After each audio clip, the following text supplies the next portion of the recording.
Hi, my name is Raghavendra and in this video I'll walk through all the theory questions from Assignment 3 as part of the Data Science Engineering Methods and Tools course.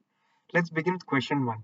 We start with the ELBO, the evidence lower bound, which is the objective function used in variational inference to approximate complex probability distributions.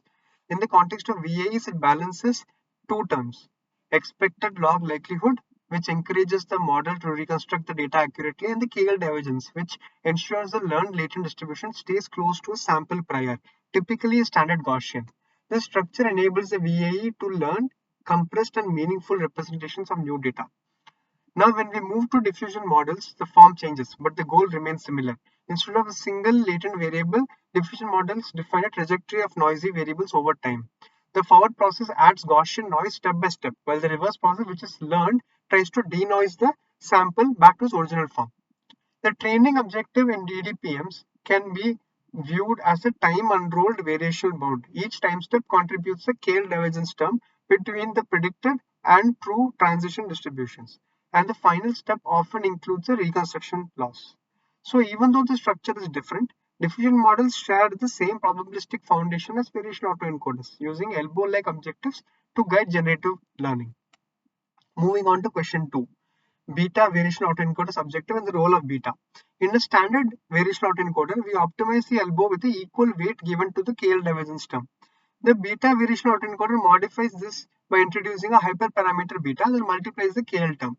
This seemingly simple change significantly affects the behavior of the model. When beta is increased, the model is forced to compress the latent space more aggressively, resulting in better disentanglement, where individual latent dimensions correspond to independent generative factors in the data. This is particularly useful for learning structured representations that are interpretable and generalizable. However, increasing beta too much often leads to degraded reconstruction quality, as the model sacrifices data fidelity for compression. On the other hand, when beta is low, the reconstructions improve, but the latent space may become less meaningful. This trade-off between disentanglement and reconstruction lies at the heart of the beta variation autoencoder framework. Through our experiments and readings, I've learned how tuning beta can steer the model's behavior, depending on whether we care more about interpretability or pixel perfect outputs. Moving on to question 3, the diffusion process and its role in generation. Diffusion models are based on a clever idea. Instead of generating data directly, we start with pure noise and train a model to reverse the noising process. The forward process is defined by a Markov chain where Gaussian noise is gradually added to data at each time step. Over many steps, data distribution converges to an isotropic Gaussian. The reverse process is unknown, but we can train a neural network, often a U-net, to approximate it. The model learns to denoise each intermediate step, moving progressively closer to the original data distribution. The training loss in diffusion models is often a weighted sum of per step KL divergence terms, or more commonly, a simplified noise prediction loss introduced in DDPM paper.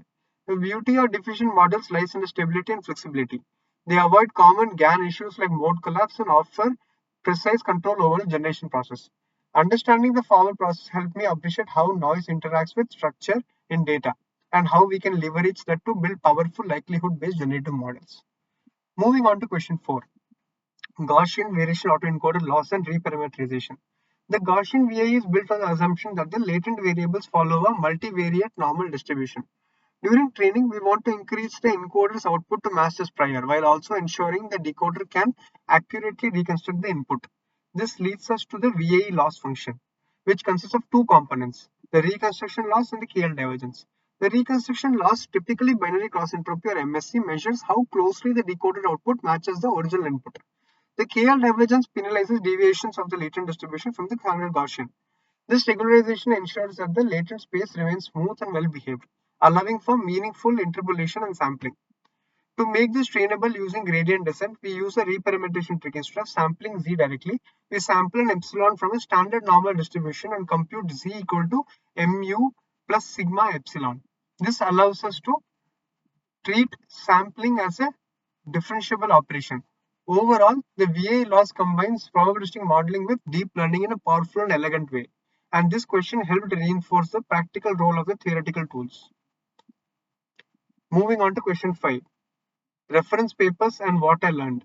We explored several foundation research papers during this course, each contributing something unique to understanding of generative models. The VAE papers by Kingma and Welling laid the theoretical groundwork for latent variable models.